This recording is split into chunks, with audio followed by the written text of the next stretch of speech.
Having served as consul twice and censor, Ward, Heickelheim, and Yeo, 2003, 156. Owing to the processes discussed above, however, the nobles of the Tiberius Gracchus generation faced a much stiffer competition for the top offices than their fathers had. It was natural for one of them to use the swelling popular discontent as the engine of political advancement. Additionally, the great polarization of wealth, which resulted in a few sous-perich controlling immense fortunes while most of the citizens were landless, was patently unfair. Finally, the decline of the middle class of Assiduai, who had traditionally provided the bulk of recruits to the Roman legions, was endangering the very existence of Rome. In 133 BCE, Tiberius Gracchus was elected the tribune of the people and immediately introduced a law designed to break up the large private estates created out of public land and divide them among the landless city Zens, Ward, Heickelheim, and Yeo, 2003, 154. After an increasingly bitter struggle over this bill, Tiberius and 300 of his supporters were murdered by a group of senators and their clients in the Forum. However, the Land Commission set up to administer the Graccan land law continued to function after his death.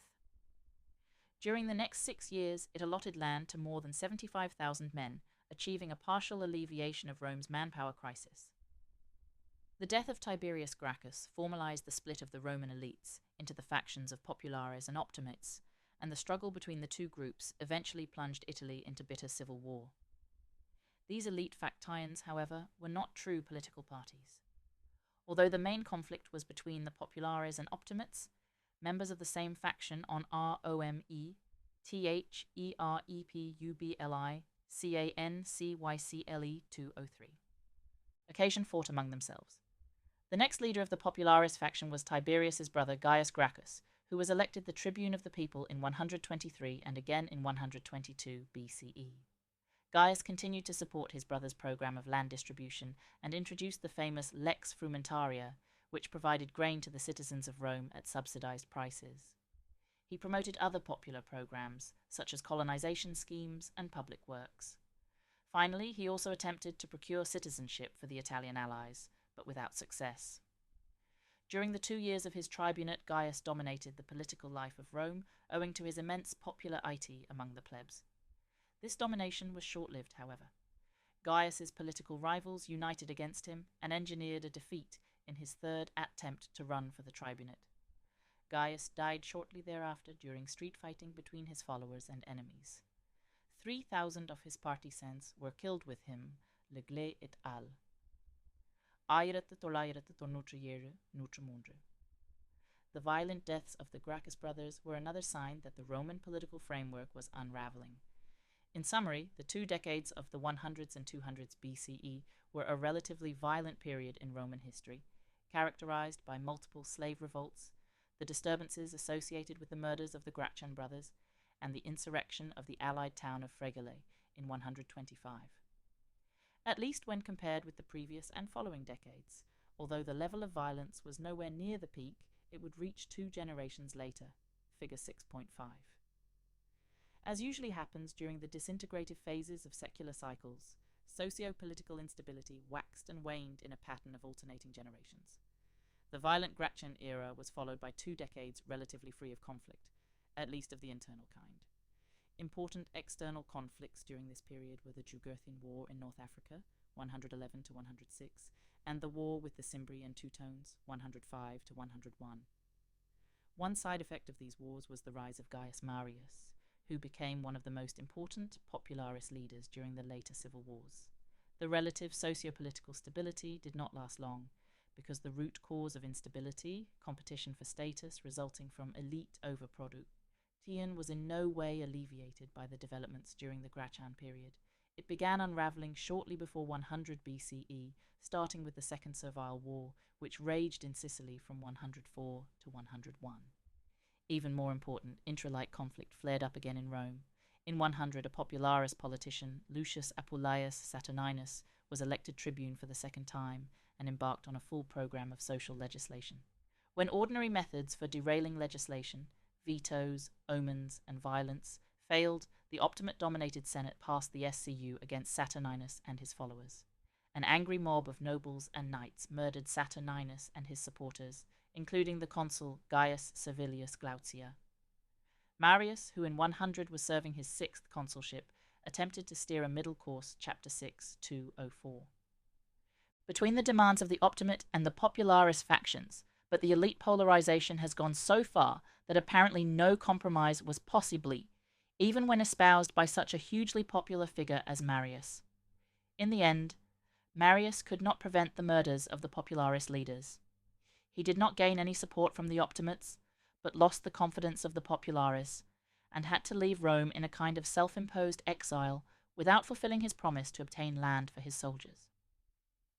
During the decade that followed the murder of Saturninus and suppression of the Populares, pressure continued to build up.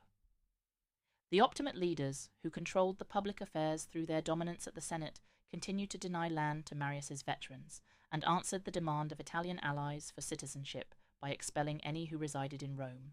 Ward, Heichelheim, and Yeo, 2003, 173. In 91 there was one last abortive attempt at reform by a moderate Optimate faction led by Livius Drusus the Younger. But it again came to nothing as a result of Drusus's death at the hands of an unknown assassin. The following year, the majority of Italian allies revolted against Rome, the Social War of 90 to 88. The intensity of the warfare that affected Italy can be quite accurately measured by the frequency of dated coin hoards, figure 6.5. After a peaceful first half of the 2nd century, the curve begins to increase around 130 BCE. We do not see a peak during the Gratian period, which was characterized by political infighting and urban crowd riots rather than full-scale warfare. The horde indicator instead reaches a second peak after the Hannibalic War during the 80s and 90s. This was the period of almost continuous civil war. The Social War, followed by civil war and the victory of the Marian faction, 87. Marius's Reign of Terror, 87 to 86. The Civil War and victory of Sulla, 83 to 82. Sulla's famous proscriptions, 82 to 81. The Rebellion of Lepidus, 78 to 77, and the Slave Rebellion led by Spartacus, 73 to 71. Outside Italy, the Marian leader Sertorius led a rebellion in Spain, 82 to 72. A fragile, as it turned out, equilibrium was achieved in 70 under the consulship of Gnaeus Pompeius, Pompey the Great, and Marcus Licinius Crassus. Although Pompey and Crassus began their political careers as Optimates, in particular they both served as officers under Sulla, their legislative program was moderate. For example, they restored the powers of the tribunes, which had previously been taken away by Sulla. The consensus between the rival elite factions was sustained by the conflict fatigue, resulting from 2 decades of incessant fighting that left hundreds of thousands dead. The 60s and 50s were characterized by the absence of widespread civil war, figure 6.5. This period of relative internal peace was disturbed only by the conspiracy of Catiline, 63, a rebellion that was easily suppressed by the consul Marcus Tullius Cicero, and by street fighting between the factions of the Popularis Publius Clodius and the Optimate Titus Annius R. Ome, T-H-E-R EPUBLICANCYCLE 205. Milo, 52. The military power of Rome was directed outward, and the 2 decades saw the first significant additions to the Roman territory since the middle of the 2nd century. Pompey conquered Asia Minor and Levant, 66 to 62, while Caesar conquered Gaul, 58 to 51. Crassus, attempting to do the same in Parthia, lost his army and his life, 53. Additionally, Pompey put an end to the Mediterranean piracy, 68. However, despite relative internal peace, the fiscal health of the state remained fragile, and in 67 and 63 BCE political crises depleted the treasury. Hull, 1996-49. The final period of civil war began in 49, when Caesar crossed the Rubicon, and ended in 31 with the Battle of Actium. Although Caesar began as a popularis politician, while Pompey was an Optimate, the ideological differences became less and less important, and the nature of the conflict became a more or less naked power struggle between various elite factions. The first phase of the Civil War, 49 to 45, pitted Caesar against Pompey and Pompey's partisans after the Great One's death in Egypt, 48. After the assassination of Caesar, the struggle was between, on the one hand, Caesar's assassins, Brutus and Cassius, and on the other Caesar's successors, Mark Antony, Lepidus, and Octavian, 44 to 42. The period of 41 to 31 saw a confused struggle between Octavian, Mark Antony, and Sextus Pompey, the son of Pompey the Great, in various combinations. Eventually, Sextus Pompey was defeated in Sicily and escaped to Greece, where he was executed, 36, while Mark Antony was defeated in the Battle of Actium, 31, and committed suicide in Egypt, 30. The establishment of the Principate by Octavian, or Augustus, as he was now styled, in 27 BCE marks the end of the Republican secular cycle. 6.5. The end of the disintegrative trend. In summary, the century following the tribunate of Tiberius Gracchus can be interpreted as the disintegrative phase of the secular cycle of the Roman Republic. There were 3 peaks of violence, a rather mild one during the Gracchian times, 133 to 121, Civil War 1, 90 to 71, and Civil War II, 50 to 31. The most important factor driving this century-long period of socio-political instability was elite overproduction. Other demographic structural factors underlying the destabilization of the Roman Republic, popular misery and state insolvency, could be addressed only if the elites were able to develop a consensus. In fact, the basis for solving these 2 problems was laid by the conquests of the 60s and 50s, but could not be utilized until consensus among the elites was restored under Augustus. Such a consensus could only be achieved once the problem of elite overproduction was solved as a result of several processes that took place during the period of socio-political instability. Of particular importance, CHAPTER 6206 were the 2 periods of civil war, 90 to 71 and 50 to 31. The direct effect of socio-political instability was the physical liquidation of a portion of the elite. When the Marian faction won in 87, Marius's followers killed a number of their obstinate enemies. Their mutilated bodies littered the streets, and their heads, dripping blood, decorated the rostra. Ward, Heichelheim, and Yeo, 2003, 178. Sulla's reign of terror 5 years later resulted in a much more thorough pruning of the elites. His victims included 15 men of consular rank, 90 senators, and 2,600 knights. Sulla's prescriptions thus had a significant impact on the elite numbers. 90 senators accounted for 30% of the Senate, 300 members before Sulla's reforms. The proscriptions of the Second Triumvirate following Caesar's death in 43 BCE resulted in the execution of 300 senators and 2,000 equites, Stearns, 2001. Untold numbers of elite aspirants perished in battle. For example, just during 91 to 82, as many as 200,000 men lost their lives, and perhaps 100,000 men during 49 to 42, Crawford 1993, 1 point. For example, just in 82, the struggle between Sulla and his opponents resulted in 50,000 to 70,000 dead in both armies. When Sulla gained Rome on November 1st, he executed 3,000 of the 12,000 prisoners assembled on the Campus Martius, Leglai et al. 1997. Some 40,000 Romans died at the Battle of Philippi in 42, Stearns 2001. To these numbers we should add the 100,000 dead in the First Servile War, 104 to 100, Ward, Heichelheim, and Yeo 2003, 170. Even if only 1% of these casualties were the elites or elite aspirants, this would add 3,000 to the total. We also have no idea how many people died in street fighting between various factions. After all, each time a leader like the Gracchi or Clodius was murdered, the same fate befell some dozens or hundreds of his followers. For example, in April 121, when Gaius was murdered, so were 3,000 of his followers, Leglai et al. 1997. To give some perspective on the magnitude of elite losses during the civil wars, we note that by the end of the period, during the reign of Augustus, there were 600 senators and perhaps 5,000 equestrians, Youngman, 1988-193.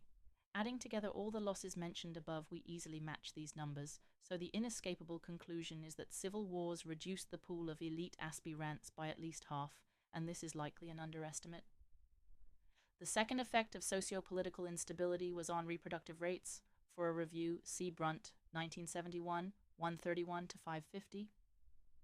The Romans employed a variety of family limitation practices, including abortion and infanticide. Dio noted a shortage of women in 18 BCE. He would be most familiar with the situation among the elite families. Brunt, 1971, 151. From this observation, the likely conclusion is that the Romans practiced female-biased infanticide. The third effect of civil wars was the inflation of honors, which often occurs during the disintegrative phase because leaders of various elite fac, ROME, THEREP, UB, LI, CANCYC, Li, 207. Tyans find bestowing status a cheap way to reward followers. Thus, Sulla doubled the size of the Roman Senate from 300 to 600, 81 BCE. Sulla expanded the number of quaestors to 20 and also increased the number of priests. Rafflaub, 1986, 167. The number of praetorships, which had been increased from 2 to 4 in 277 and then to 6 in 197, Crawford, 1993, 71, was increased by Sulla further to 10, Crawford, 1993, 153.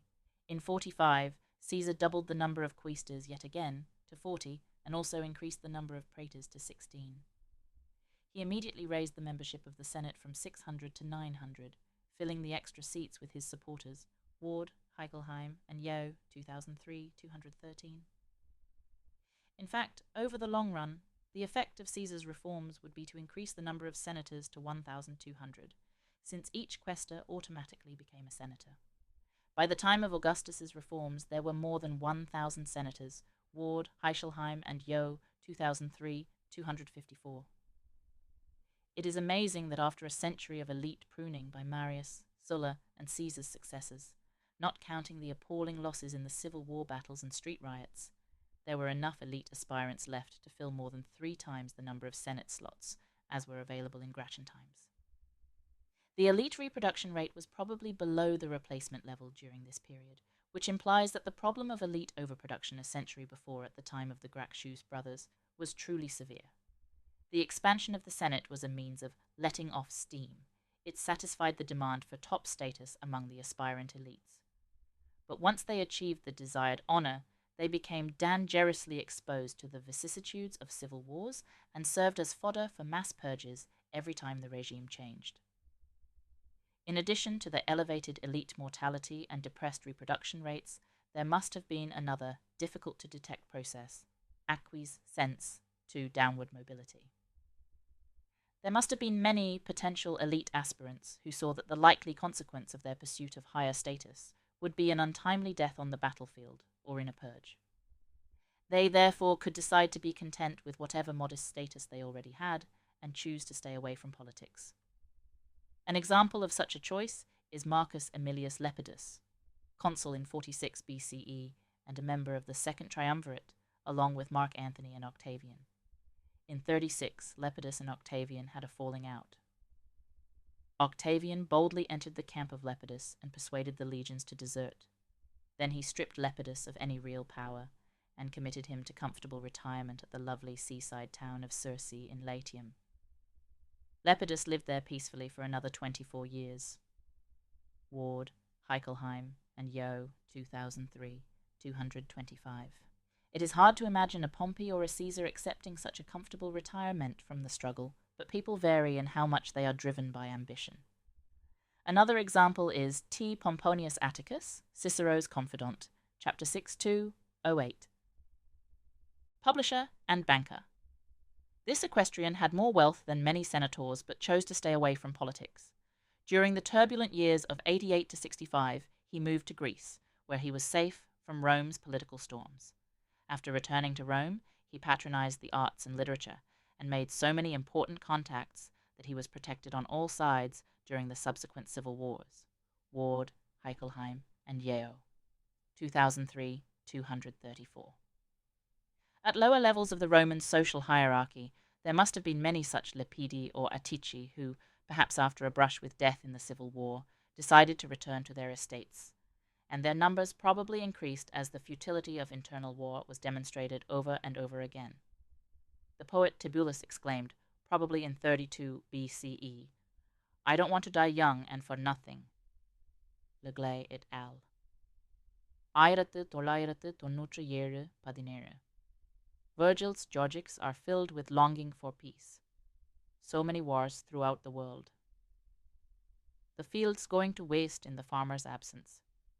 Quoted from Wells, 1992-15. After the last period of civil war, the 20 years of discordia non mos non jus that began in 49, Italy was exhausted and ready to welcome a regime that offered peace. Brunt, 1971-11. A century of socio-political instability had dealt with the problem of elite overproduction and also induced in Romans a powerful longing for peace. The rule of Augustus, as a result, rested on a broad popular consensus. For example, when Augustus in 23 BCE gave up the annual consulship he had held since 31, the people of Rome, fearing the diminution of his authority, rioted, trying to force him to accept the office. Wells, 1992-15. The secular disintegrative trend reversed itself and a new cycle of the Principate commenced. 6.6. Conclusion. In many ways, the middle to late Republican period of Roman history differs from a typical secular cycle, if such a thing exists. One major complicating factor is the enormous territorial expansion of the Roman Empire between 350 and 150, and again during the interval between the two civil wars of the 1st century. The population decline of the 3rd century, brought on by the struggle for supremacy in the Western Mediterranean, is another, although related, complication. Republican Rome was also a different kind of state from those we dealt with in chapters 2 through 5. There was very little separation between the elite and the state. For most intents and purposes, the senatorial class was the state. If the state is not an independent agent, distinct from the elites, then the standard demographic structural model, chapter 1, needs to be modified. In particular, the fiscal difficulties of the state, culminating in its bankruptcy, ceased to play the key role in bringing about the crisis. Indeed, Al-Rome, T-H-E-R-E-P-U-B-L-I, C-A-N-C-Y-C-L-E 209. Though there are ample signs of financial difficulties during the civil wars of the 1st century, section 6.3, as far as we know, the finances were not in particularly bad shape before 91 BCE, when the social war broke out. The evidence we have reviewed in this chapter suggests that the main cause of state breakdown and recurrent civil wars during the 1st century BCE was elite overproduction.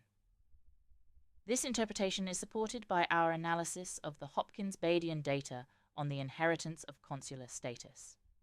Additional indications of elite overproduction, which parallel patterns observed in other secular cycles, are the growth of economic inequality, especially the runaway expansion of top fortunes, and the inflation of honours, manifested in the doubling of the Senate size by Sulla, followed by yet another doubling by Caesar. As to the economic indicators of overpopulation, such as prices and rents, our knowledge of the economic history of Rome is too fragmentary to truly test these predictions of the theory. In fact, our reconstruction of demographic structural dynamics, in general, is necessarily much more tentative for the Republican cycle than for better documented periods, dealt with in chapters 2 to 5. Yet we would argue that the empirical evidence that we reviewed in this chapter is broadly consistent with the theory of secular cycles. Perhaps a better way to use the material in this chapter is not to test the demographic structural theory, but to ask instead how the theory could help us to throw new light on certain aspects of Roman history that have puzzled historians and caused controversy. A good example is the dispute between the proponents of the low count and the high count interpretation of Roman censuses. According to Locascio, the low count thesis of Belloch and Brunt has two unacceptable implications. First, it implies that the free population declined between 70 and 28 BCE. Actually, the low count also implies population decline between 125 and 70 BC, section 7.1. From the point of view of the demographic structural theory, however, such a secular population decline is not only unsurprising but expected. Prolonged periods of intense internal warfare practically always result in population declines, sometimes very dramatic ones. There is nothing extraordinary about a population decline of 30% over a century, as we estimated in section 7.1. Both literary and coin hoard evidence amply attest to the intensity of late Republican civil wars. Although admittedly fragmentary, the various kinds of data that we reviewed above suggest that peninsular Italy was overpopulated in the late 2nd century, and not so at the time when Augustus established the Principate. Second, Locasio's critique points to the divergent trends between the declining rural population implied by the low counters and the growing CHAPTER 6210. Numbers of urban dwellers mainly in Rome. Again, far from being puzzling, this is a pattern that we see over and over again during the disintegrative secular phases. Rural population moves to cities in search of first employment and later security. A high urbanization index is entirely consistent with a declining overall population because pre-modern cities were population sinks. Chapter 7. Rome, the Principate cycle, 30 BCE to 285 CE. 7.1 Overview of the cycle. The Principate cycle covers the 3 centuries between 27 BCE and 285 CE, from the establishment of the Augustan Principate to the accession of Diocletian. Because the bulk of territorial expansion was accomplished by the end of Augustus's reign, fluctuations in territorial size thereafter were relatively minor and had minor effects on social, economic, and demographic variables. The expansion phase was the century under the Julio-Claudian and Flavian emperors. This was a period of population growth and economic expansion, somewhat marred by political instability at the very top, which, however, affected mostly the ruling class. Although 6 of the 10 successors of Augustus, Caligula, Nero, Galba, Otho, Vitellius, and Domitian, were overthrown and met a violent end, this was accomplished by means of a palace coup rather than by a full-blown civil war. The most serious period of political instability was the one following Nero's death and lasted less than 2 years, from March 68 to December 69. The stagflation phase began with the accession of Nerva, 96, and ended with the arrival of the Antonine Plague, 165. This was a period of high political stability when the empire was governed by the 5 good emperors, Nerva, Trajan, Hadrian, Antonius Pius, and Marcus Aurelius. As is usual during the stagflation phase, the elites did very well, and their numbers grew. Thus, this period is usually considered the golden age of the Roman Empire. There was, however, increasing popular misery due to overpopulation and inflation, again, as is typical of the stagflation phases. The peak of state power, territorial extent, and economic prosperity, at least for the elites, was achieved during this phase. A number of social and economic indicators, such as the number of inscriptions and documents, building activity, and marble and brick production, peaked toward the end, around 130 to 50. Greenberg, 2003. The crisis phase started with the first appearance of the Antonine Plague, 165. The consensus among the elites unraveled, and by the end of the period, when Commodus was overthrown, the situation developed into full-blown civil war, 1997. The period from 211, when Septimus Severus was succeeded by Caracalla, to 285 is best thought of as the Depré CHA PTER 7-12. Scion phase, characterized by incessant intra-elite conflict, chronic civil war, and further population decline, resulting from the recurring epidemics of the 250s and 260s, among other causes. As usual, there were relatively peaceful interludes resulting from sheer exhaustion of the warring parties. The disintegrative trend reversed itself when Diocletian defeated his rivals and established the Dominate. Population dynamics. We are very fortunate to have 3 Augustan censuses and 1 Claudian census of the Roman citizen population, Table 7.1. These numbers exclude slaves, but include an unknown proportion of Roman citizens residing outside Italy. They suggest that the decline tendency characterizing Italian population during the 1st century BCE was reversed around 30 BCE, and that the population began growing at an accelerating rate, 0.2% per year at the end of 1st century BCE, versus 0.5 to 0.7% during the 2nd. Brunt estimates that, given census undercounting and adding slaves, there were perhaps 7 million people total in Italy at the end of the Augustan period, 14 CE, which would imply that the population in 28 BCE was somewhat below 6 million, We should note that Brunt believed that the increase in census numbers between 28 BCE and 14 CE was entirely due to enfranchisements of slaves and provincials, but we find his arguments unconvincing. The proportion of Roman citizens residing outside Italy did not become significant until the second half of the 1st century CE, so a substantial part of the increase in census numbers must be due to population growth in Italy.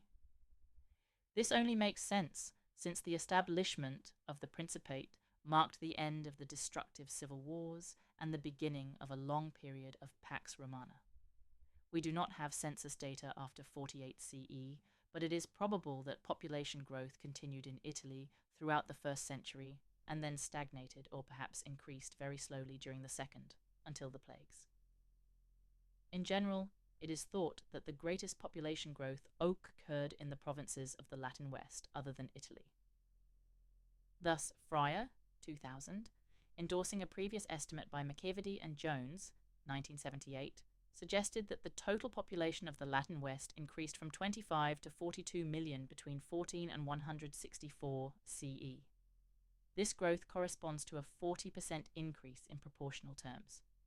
Thus, over the whole period, from 29 BCE to 164 CE, the population increase of the Latin West must have been at least 50% and most likely more, because McKevedy and Jones tend to underestimate the degree of population fluctuations, as we saw, for example, in the English chapter. The initially more populous East increased less, from 20 to 23 million. At the peak, the total population of the Roman Empire is variously estimated as 60 million by Fryer and close to Rome. THEPRINCIPATECYCLE 213. Table 7.1, Early Imperial Population Censuses. Population implied year, million, growth rate. 28 BCE 4.063, 8 BCE 4.23, 30.2% per annum, 14 CE 4.937, 0.7% per annum, 48 CE 5.8940, 0.5% per annum. Source, Brunt, 1971, 113 and the 1987 postscript. 100 million by Bayloch. The truth probably lies somewhere in between. Scheidel 2001 B:64. One piece of evidence that suggests the Italian population stagnated or even slightly declined during the 2nd century is the institution of alimenta, public assistance for freeborn children instituted under Trajan, or perhaps Nerva. Ward, Heichelheim, and Yeo, 2003, 337. This program was prompted by the perceived population decline of the impoverished small farmers, especially in central Italy, which resulted in a reduction in the number of Italian recruits to the legions. However, diminishing numbers of middle classes do not necessarily imply that the overall population was declining. Growing economic inequality, which is characteristic of stagflation phases, could reduce the numbers of smallholders at the same time that some small fraction of them move up into the elites, while the great majority slide down into poverty. See the previous chapter for a discussion of similar pressures during the 2nd century BCE in Italy. Archaeological data also support a population increase in the Roman Empire during the first 2 centuries CE, but at the same time highlight geographic variation in population dynamics.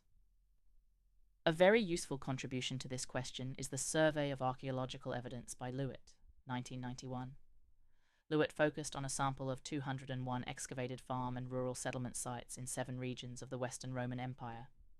Dividing the overall time period into 8 segments, 100 to 0 BCE, 0 to 100 CE, 100 to 200, 200 to 250, 250 to 300, 300 to 350, 300 to 400, 400 to 450, 450 to 500, 500 to 550, 550 to 600, 600 to 650, 650 to 700, 700 to 750, 750 to 800, 800 to 850, 850 to 900, 900 to 950, 950 to 1000, 1000 to 1050, 1050 to 1100, 1100 to 1150, 1150 to 1200, 1200 to 1250, 1250 to 1300, 1300 to 1350, 1350 to 1400, 1400 to 1450, 1450 to 1500, 1500 to 1550,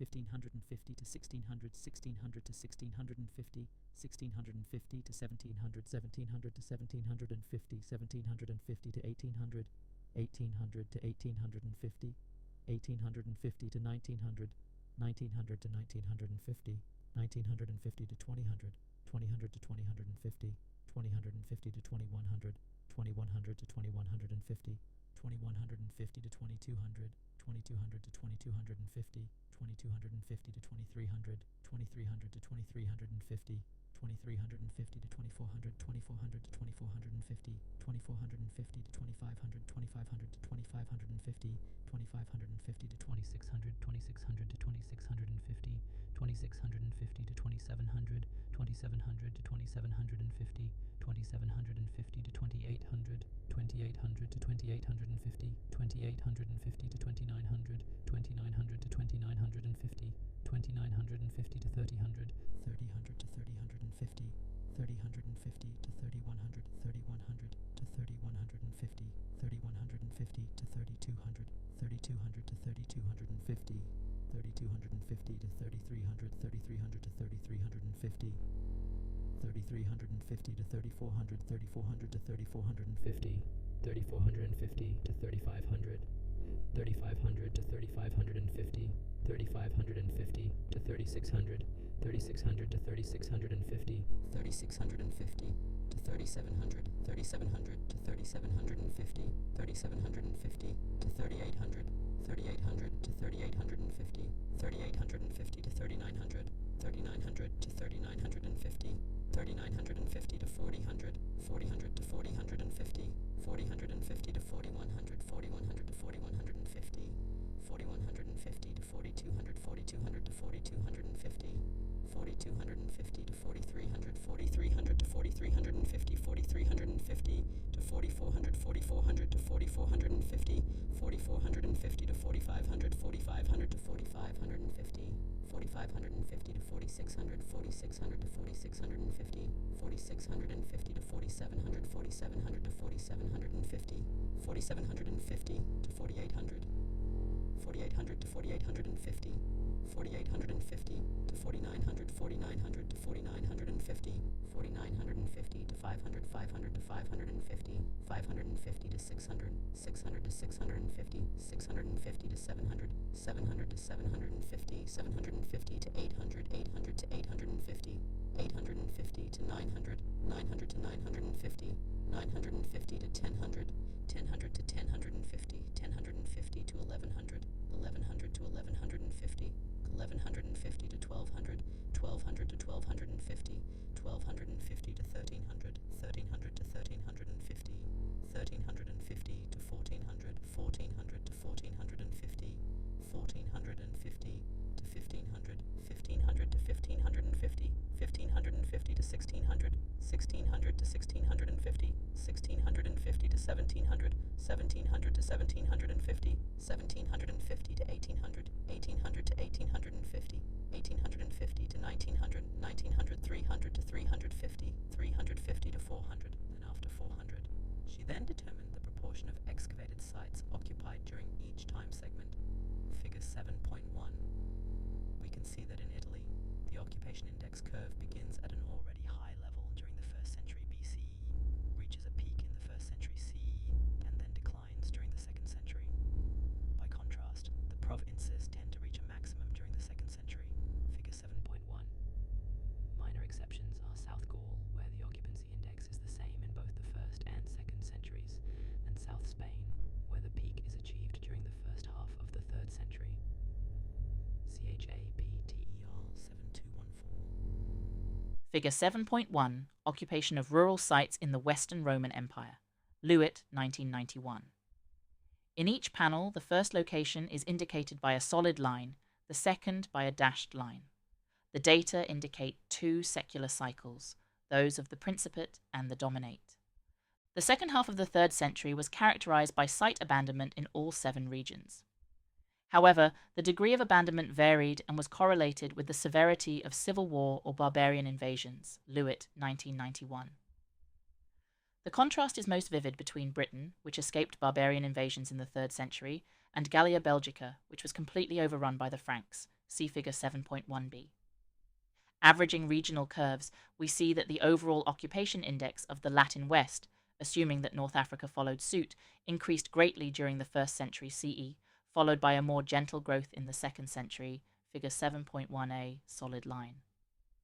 After the peak in the 2nd century, the occupation index began decreasing during the first half of the 3rd century and hit a minimum in the second half.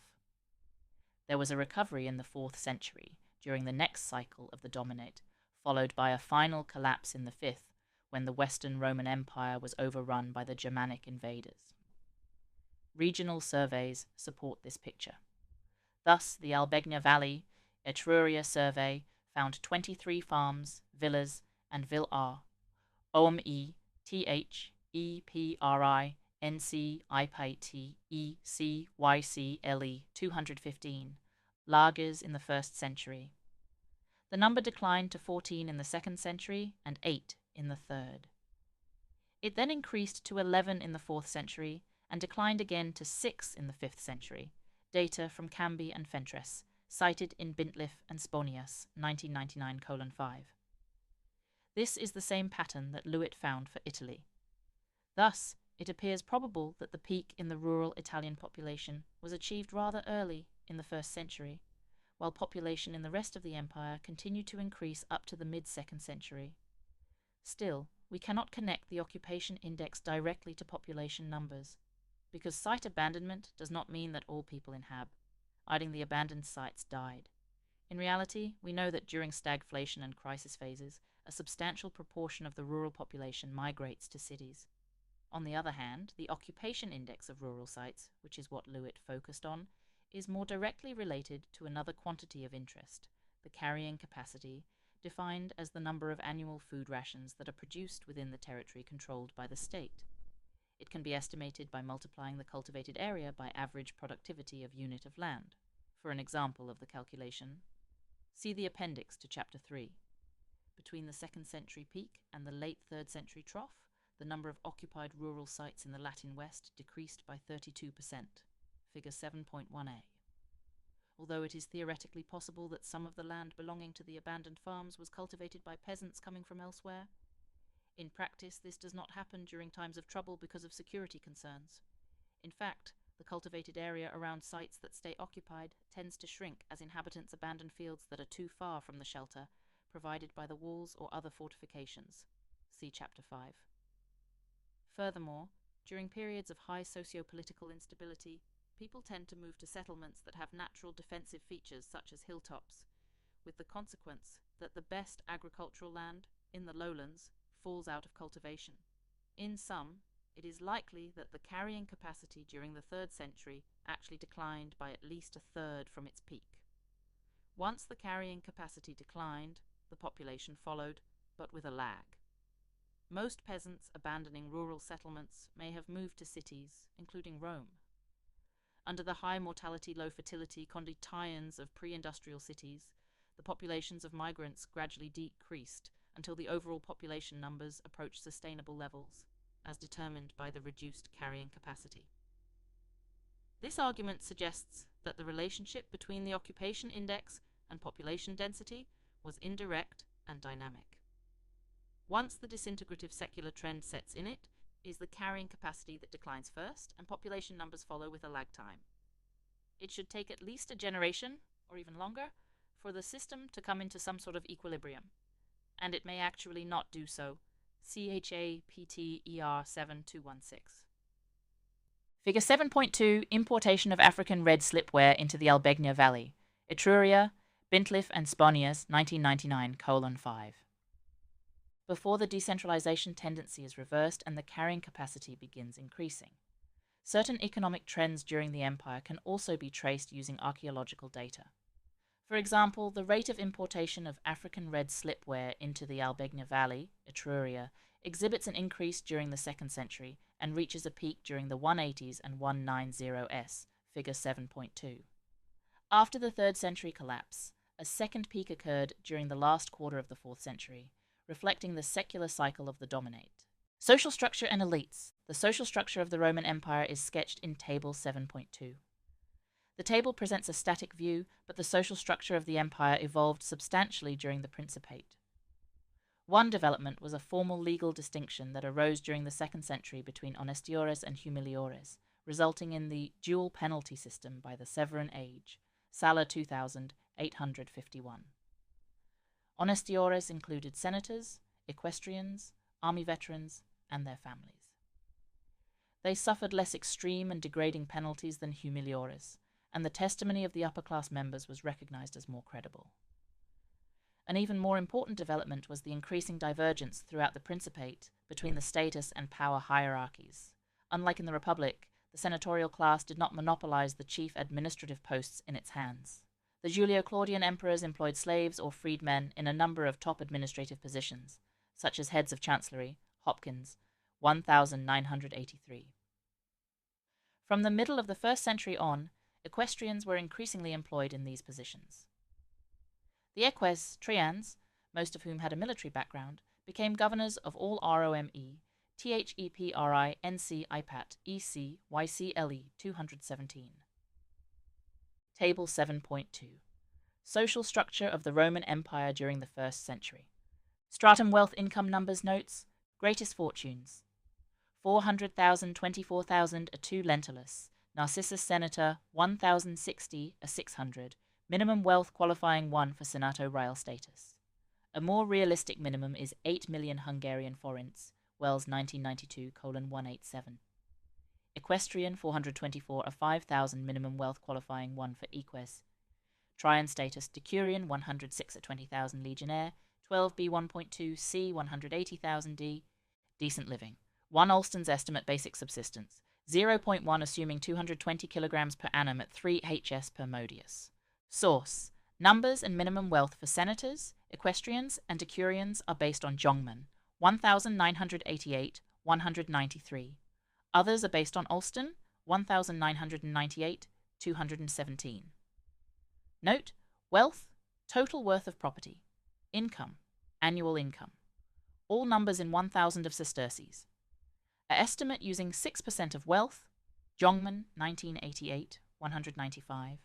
B. Retirement bonus. C. Annual pay. D. Hall, 1996. The important provinces. By the end of the 3rd century AD, the Senate collectively and most senators individually were cut off from the exercise of political power on behalf of the state. Hopkins, 1983, 183. State finances. Scattered indications of the empire's annual budgets and the state of its treasury are gathered in Table 7.3. Basing his calculations on legionnaires' pay and the number of troops in the empire, Hall, 1996:220, estimated the spiraling costs of the military during the Principate, Figure 7.3a.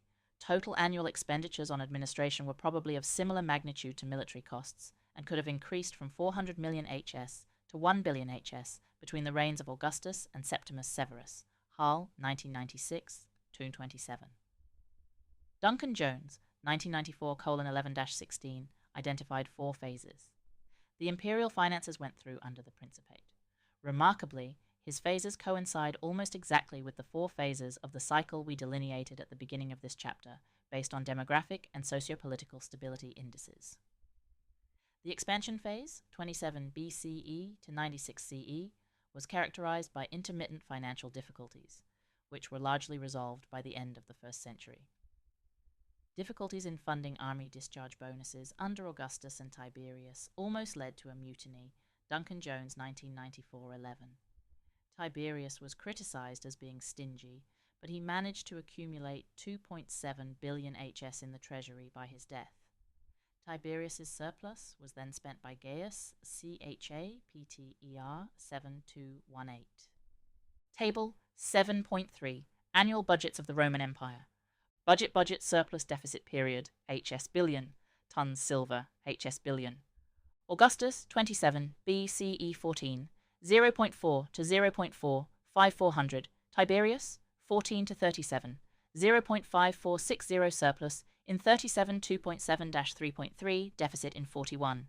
Large deficit in 70-4. Vespasian 69-79. 1.2-1.5 1000 surplus in 1899.96 substantial. A Pius, circa 150, 0.8 to 1670 surplus in 1612 to 2.7 funds in treasury in 1000, 930 0.001, Caracalla circa 215, 1.4 to 1.6610. Source, Frank, 1940, Duncan Jones, 1994, Ward et al., 2003. Caligula, who supposedly left a deficit on his death. The treasury recov ered during Claudius's reign, 41 to 54, likely helped by the funds that came from the goods of condemned senators and knights. Nero's reign, 54 to 68, like Caligula's, saw huge expenditures that were offset to a certain degree by large seizures of property, condemnations, statues of precious metal, forced contributions.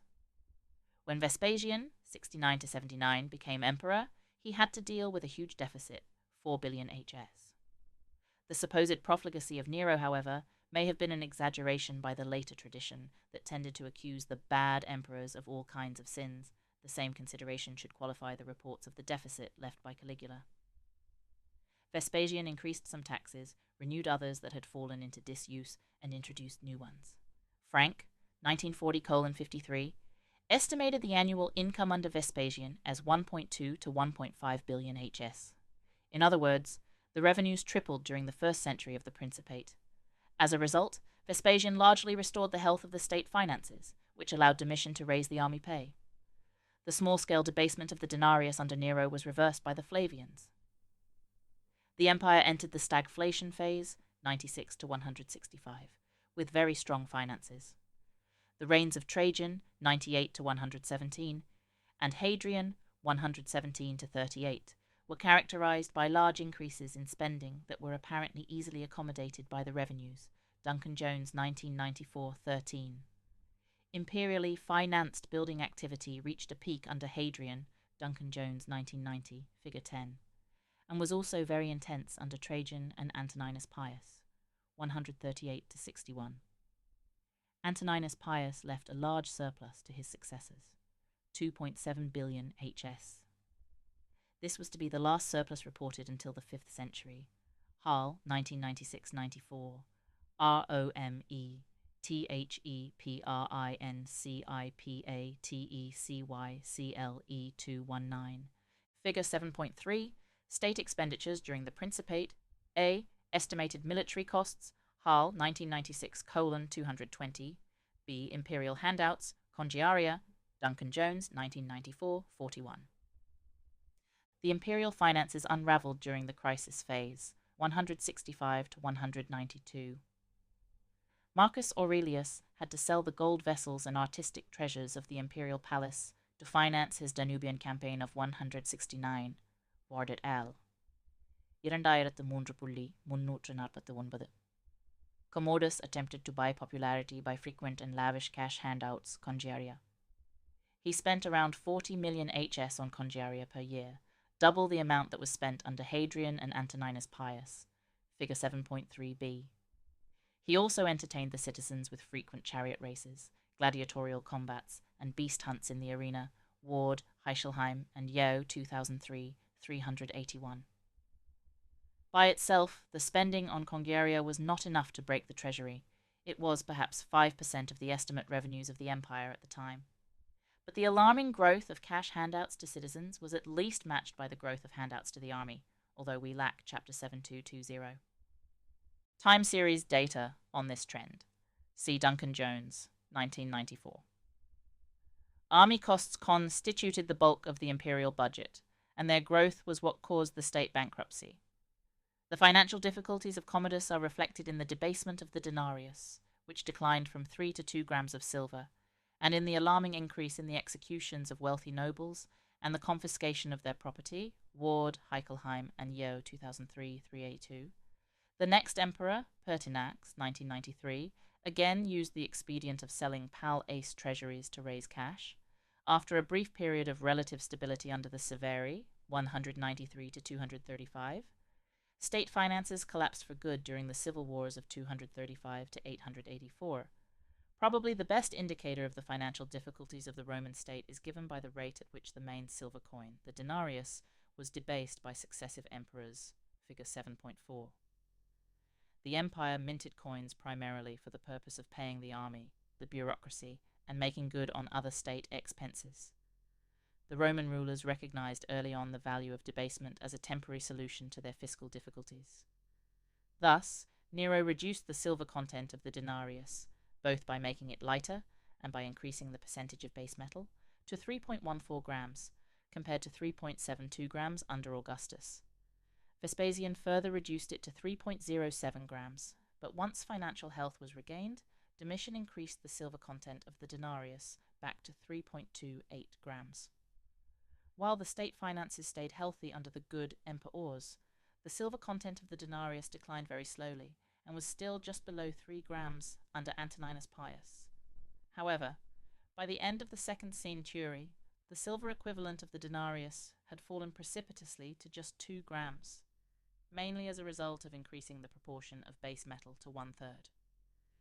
Figure 7.4b shows the rate at which the denarius lost silver. The first peak occurred in the late 2nd century, when Septimius Severus, 193 to 211, became emperor and was faced with the task of stabilizing the state finances. The second peak occurred during the civil wars of 235 to 84.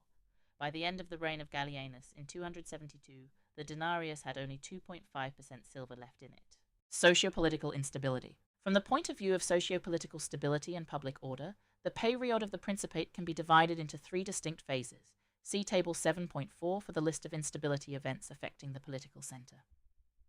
Political instability from Augustus to Domitian, 30 BCE to 96 CE, primarily affected the top elite strata, including the emperors, many of whom were deposed and murdered. In fact, the majority of Julio-Claudian emperors died violently. The senatorial stratum also suffered as a result of prosecution from reigning emperors or following unsuccessful plots. The nature of the Insta-R OME, THEPRINC IPAT ECYCLE 221. Figure 7.4, Financial difficulties of the state, illustrated by the debasement history of the denarius, Duncan Jones, 1994, Table 15.5. A. Debasement of the denarius. B. Fiscal distress measured as the rate of reduction in silver content per year.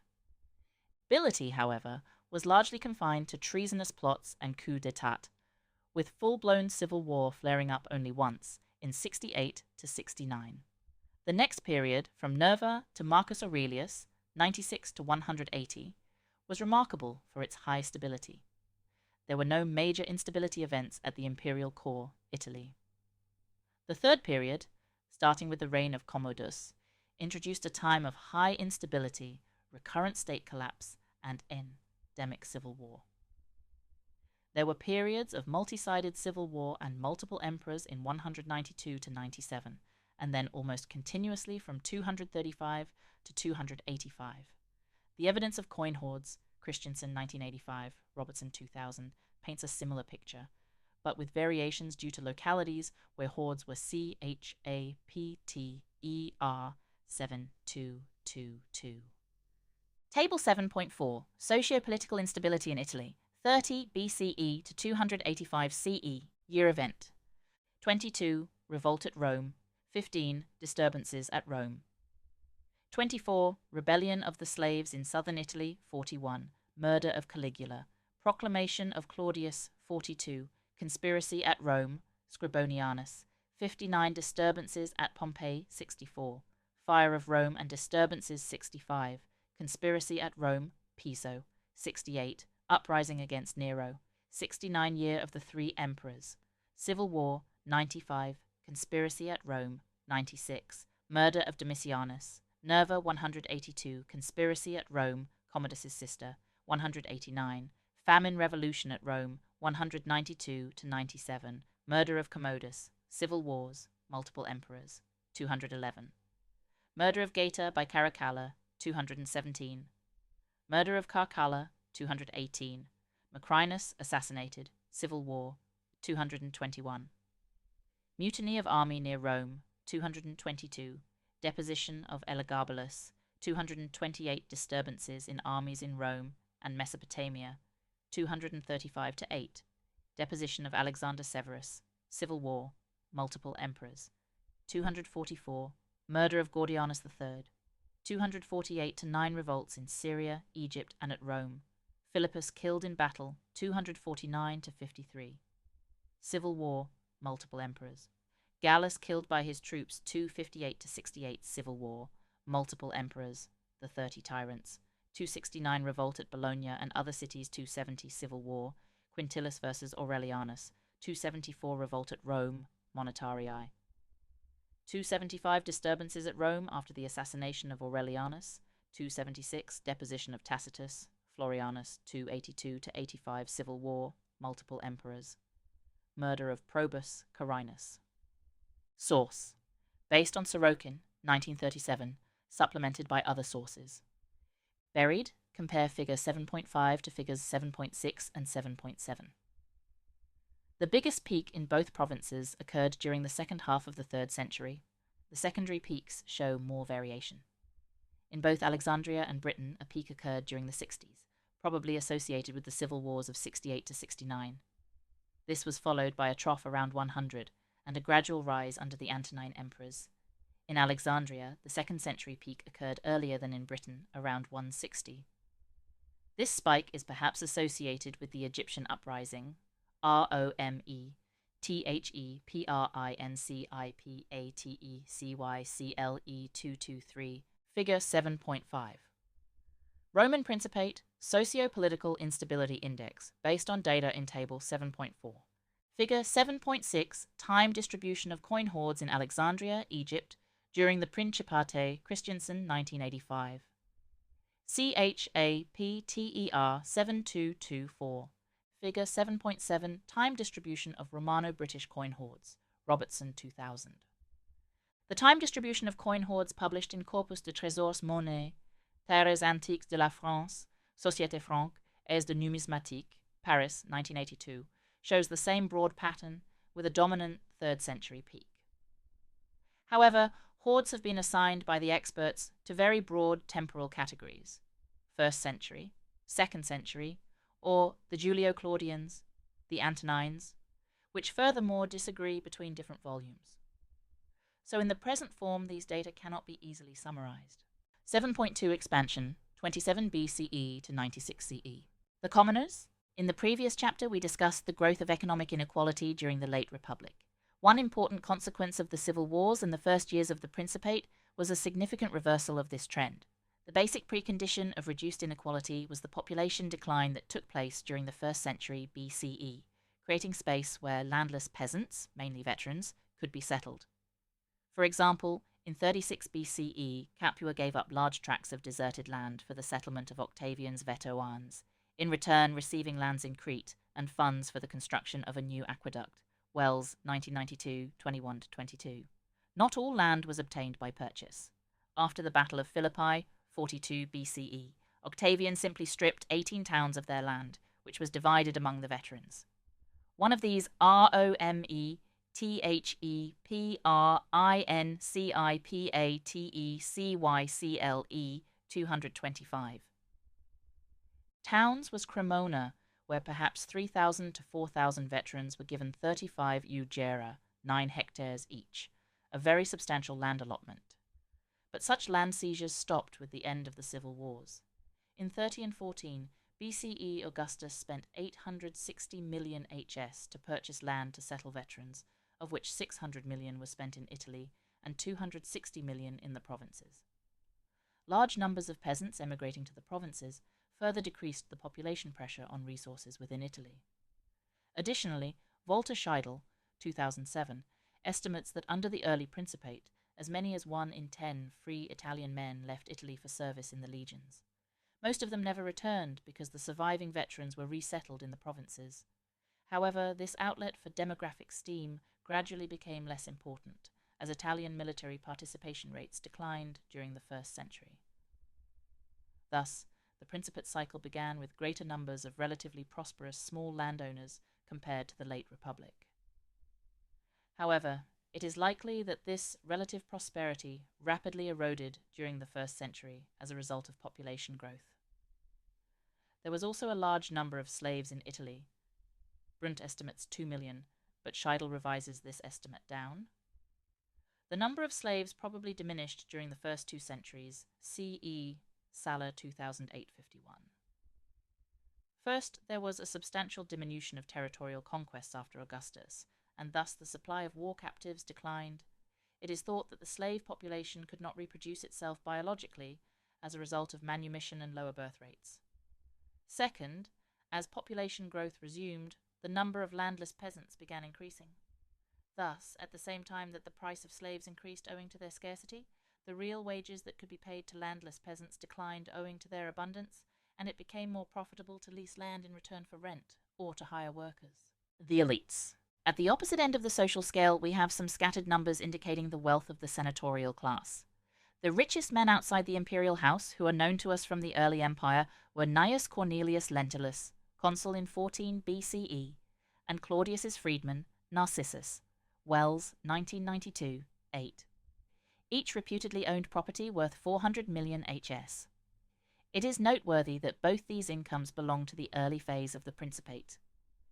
Apparently, the scale of the largest fortunes declined during the 1st century, partly as a result of persecution of the wealthiest aristocrats. Thus, Narcissus was poisoned by Agrippina, Nero's mother, after Claudius's death. Claudius, 41-54. Himself condemned to death 35 senators and many knights. A substantial part of their fortunes must have gone into the imperial treasury. Duncan Jones, 1994-11.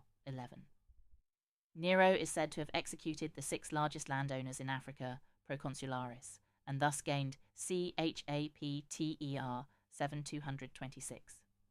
Possession of the rich Bragadas Valley. Ward, Heickelheim, and Yo, 2003-222. When a number of plots against Nero proliferated, starting in 65, he forced a great number of senators and equestrians to commit suicide. These included such well-known personages as Seneca and the poet Lucan, Ward, Heickelheim, and Yo, 2003-322. As a result of imperial persecution and the civil war of 68-69, the ranks of Roman senators had become depleted to about 200, Ward, Heickelheim, and Yo, 2003, 329-330. After the purges of Nero and Domitian, most of the old Republican noble families had disappeared. Ward et al. 2003:372 under Trajan and Hadrian. Only some 30 senators are known who still bore the names of the old Republican nobility. Wells, 1992, 171. Of the 26 families that Augustus, 27 BCE 14 CE, and Claudius, 41-54 CE, elevated to patrician status, we know of only 6 still surviving under Trajan, 98-117 CE, Wells, 1992, 237. This is a very low rate of retaining elite status, 23% in less than a century, implying an extinction rate per 25 years of well over 30%, perhaps close to 40%. Here are some additional statistics. Hammond, 1957:75. The proportion of patricians of Republican ancestry who can be identified in the Senate within any given period declined from an average of about 16% under Augustus, 27 BCE 14, to 4.5% under Nero, 54-68, slightly over 2% in 69, only 1% in 96, and less than 1% in 117. These numbers imply a 50% extinction rate per 25 years. Similar factors affected the descendants of emperors.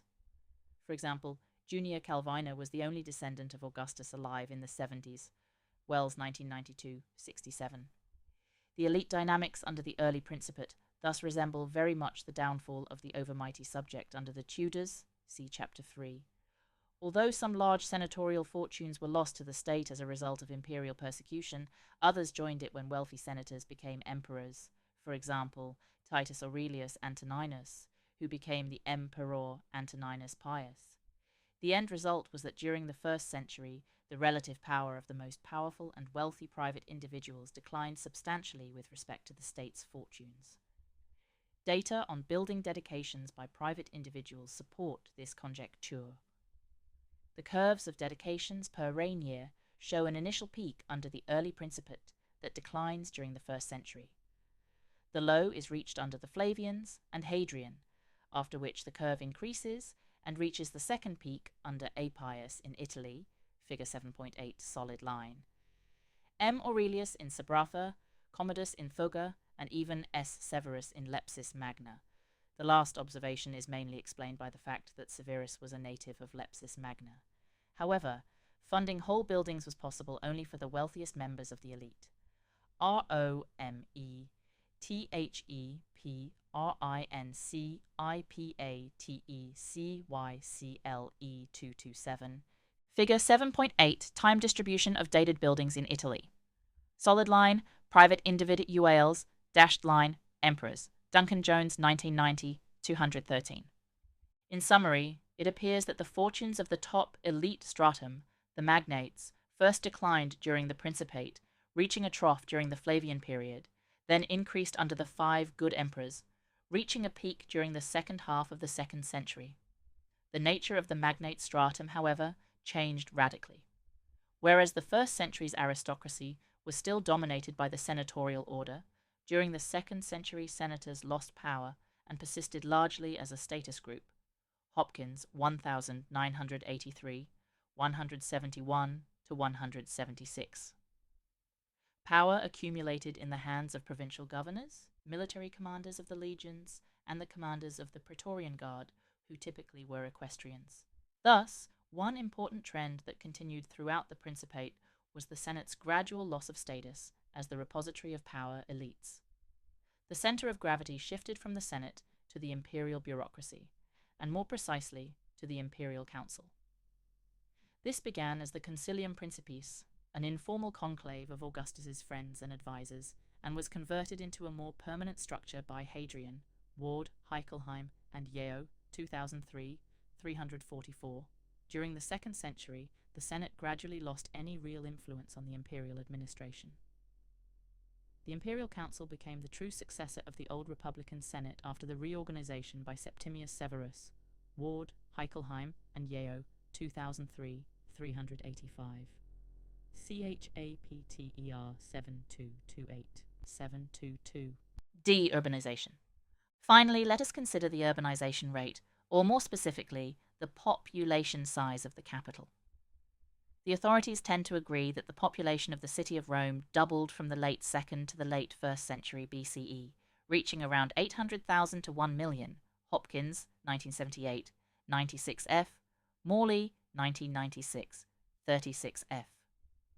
This estimate is based on the recorded numbers of recipients of the free wheat dole and occasional cash handouts, congeria, which fluctuated between 150,000 and 320,000.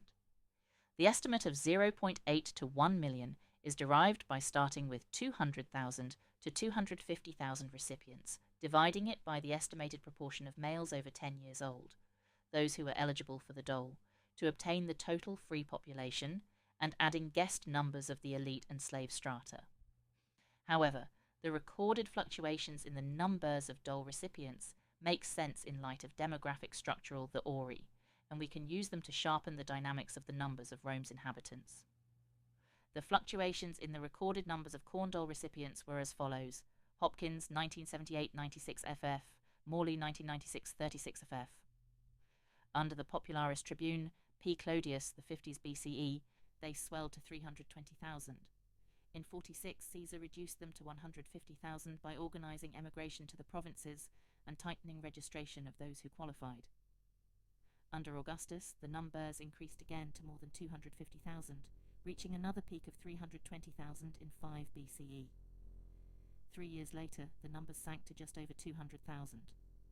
And on the death of Augustus, corn dole recipients numbered 150,000. At least, this was how many people benefited from his will.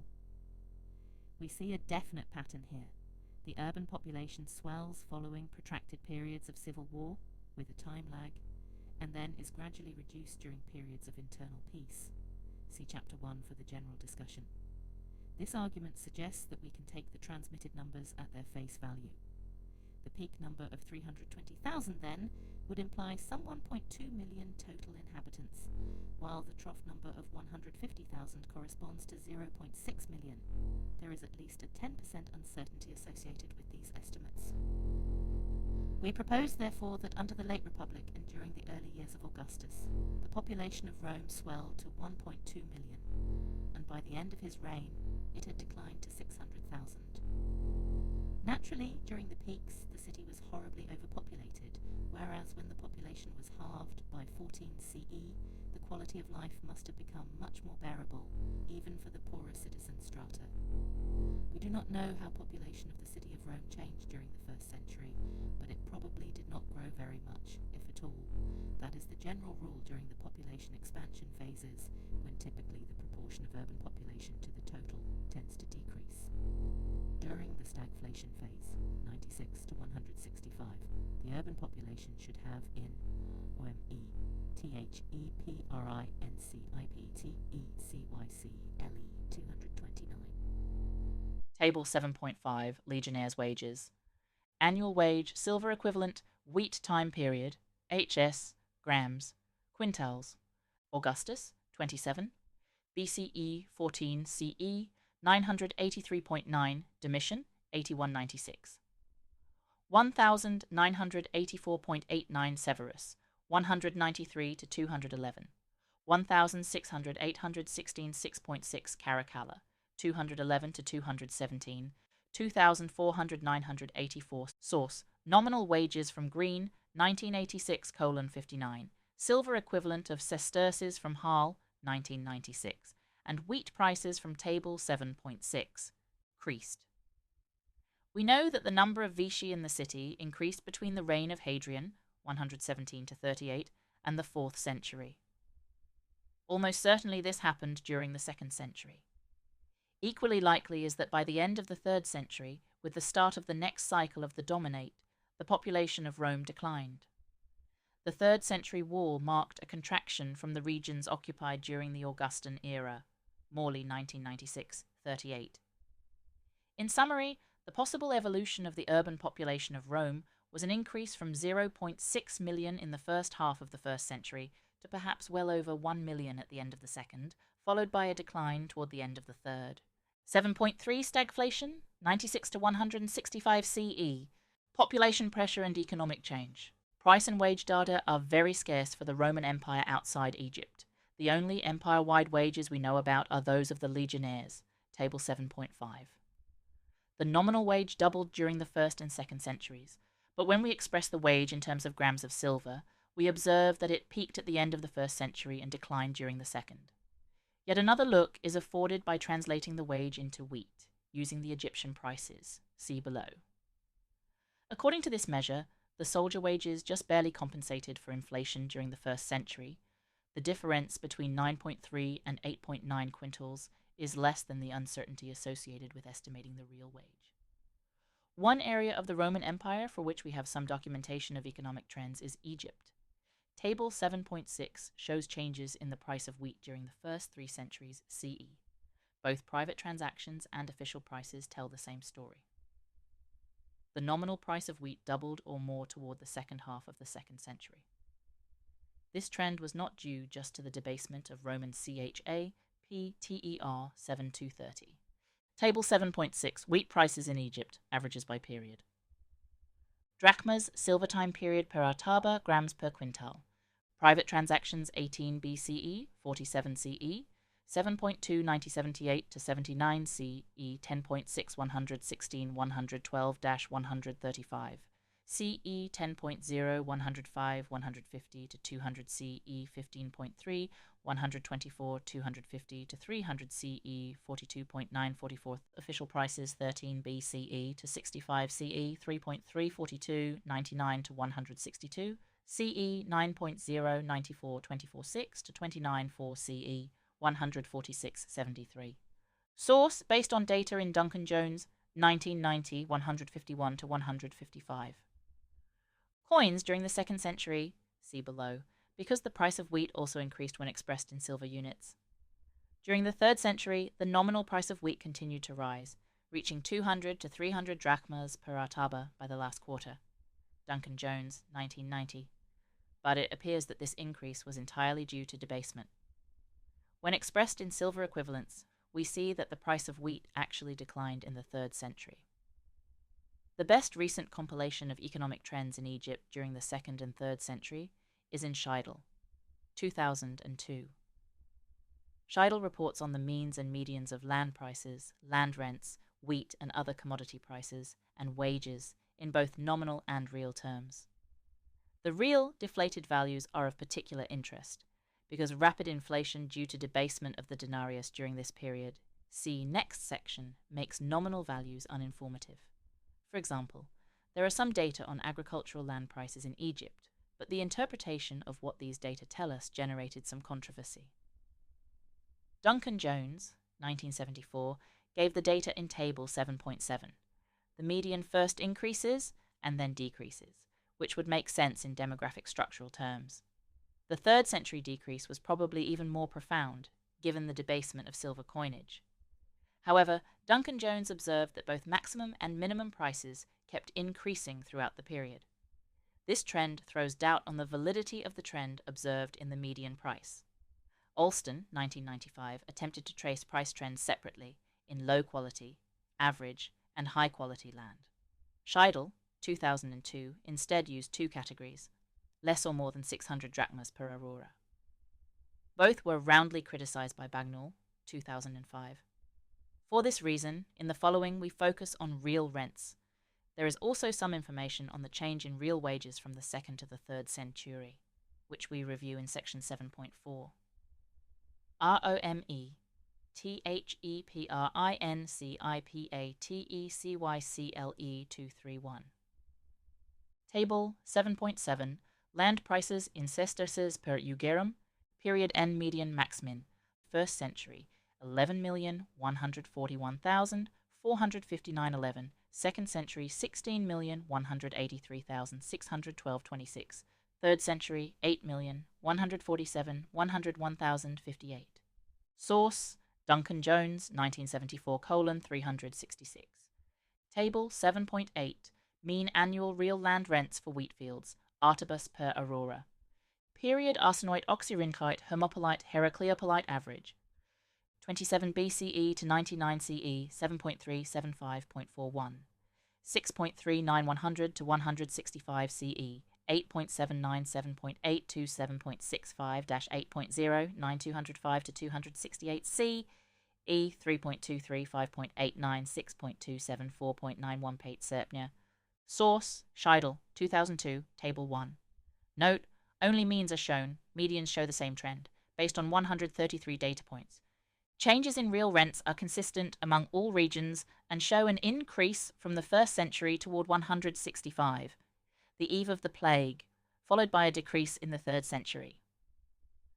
The post-plague decline on average is 37%, suggesting a substantial population decrease resulting from epidemics and socio-political instability.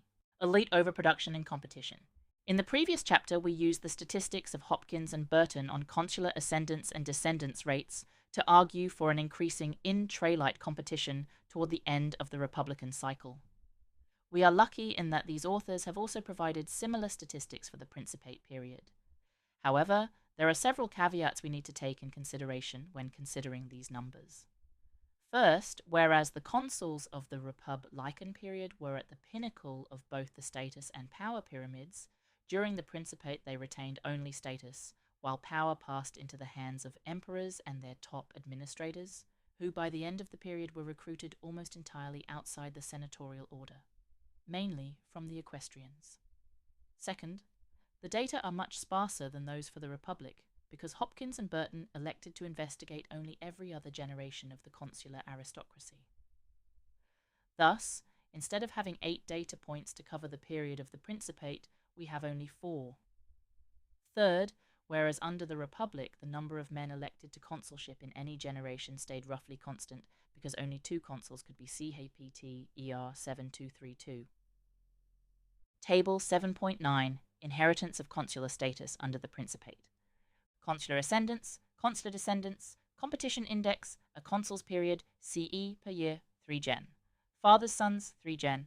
First generation, 3 generation, 18, 54, 6, 54, 46, 32, 40, 14, 1470, 96, 8, 24, 18, 25, 32 7 8131 160932 272936 2 4 193 235 93732 1926 1311. Source: Data of Hopkins and Barton from Hopkins, 1983. Note: 3 gen refers to 3 generations of ascendants, great-grandfather, grandfather, father, or descendants, son, grandson, great-grandson. 1 gen is either a father or a son. A competition index is determined as the proportion with consular ascendants minus the proportion with consular descendants. Elected in a year, during the Principate, the number of consuls elected per year increased gradually to 8 or 10 under the last Antonines. This increase obviously affects the conclusions we draw from the difference B, tween proportions of consuls with consular ascendants and descendants. As a result of these caveats, our conclusions below are much more tentative than in the previous chapter.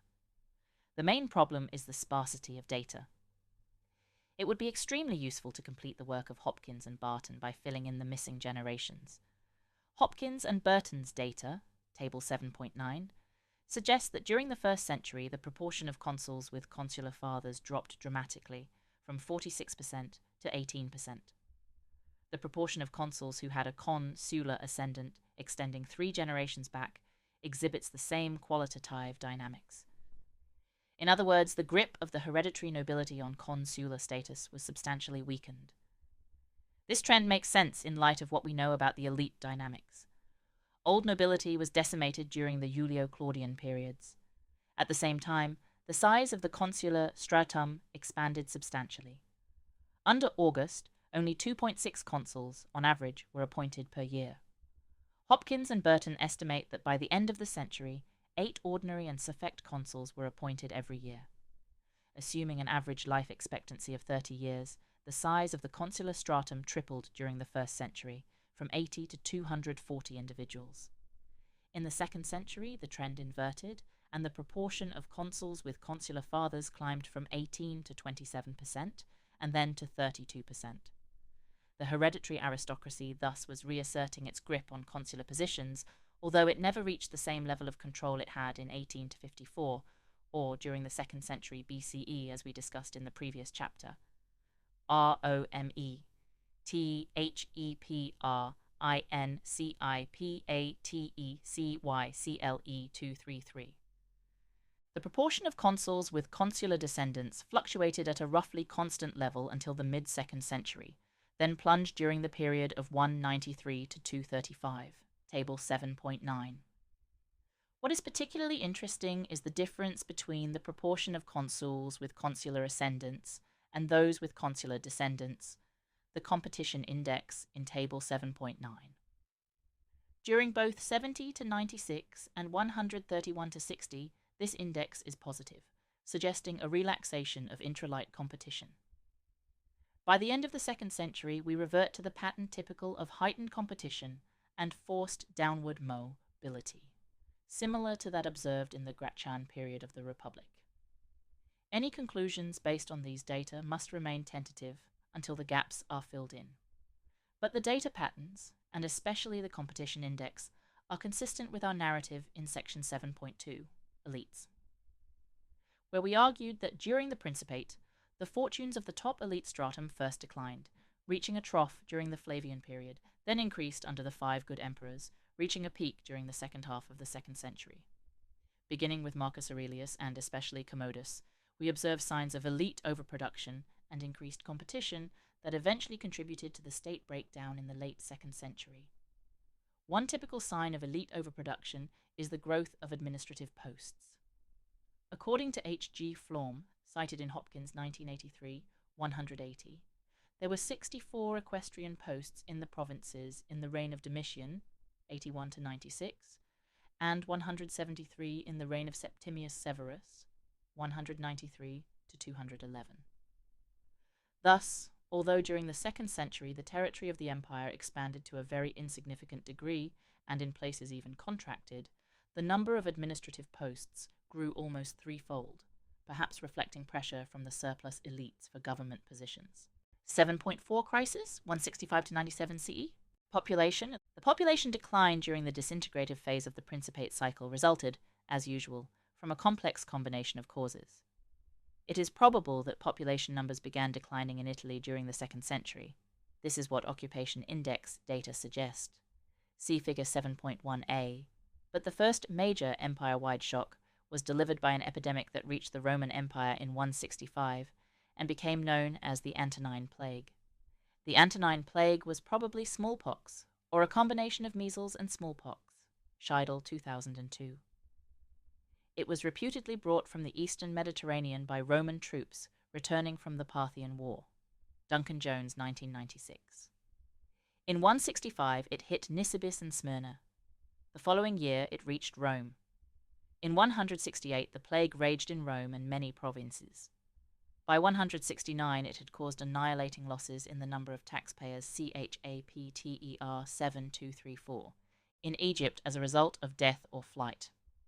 Reports of plague visitation, often causing catastrophic losses, crop up in 1720, 1774, 1775, 1779, 1822, and 1882-189. Duncan Jones, 1996, 115-17. Dio wrote that the plague of 1899 in Rome was the worst he knew, sometimes killing 2,000 people per day. Duncan Jones, 1996, 115. The Roman Empire was struck again by a catastrophic wave of epidemics in the 200s and 60s. Scheidel, 2002. The demographic impact of the Antonine Plague is best documented in Egypt. In the Fayum area, the tax base dropped between 33 and 47%. Duncan Jones, 1996, 120. Smaller villages in the Delta suffered even more. Between 160 and 170, their populations declined by 70 to 93%. Duncan Jones, 1996, 121. Some of this decline was due to flight rather than mortality, but most of the population did not have the means to escape the plague. Certainly, losses in the taxpayer base persisting for 4 years after the plague cannot be explained by emigration. Mortality continued to be severe during the later outbreaks. For example, 1/3 of the tax-paying population of the village of Soknapayou-Nessos in the Arsinois died in January and February of 179. This Egyptian papyrus specifically recorded mortality, not flight. Duncan Jones, 1996, 121. Outside Egypt, no estimate of population losses from the epidemics of 165 to 89 seem possible.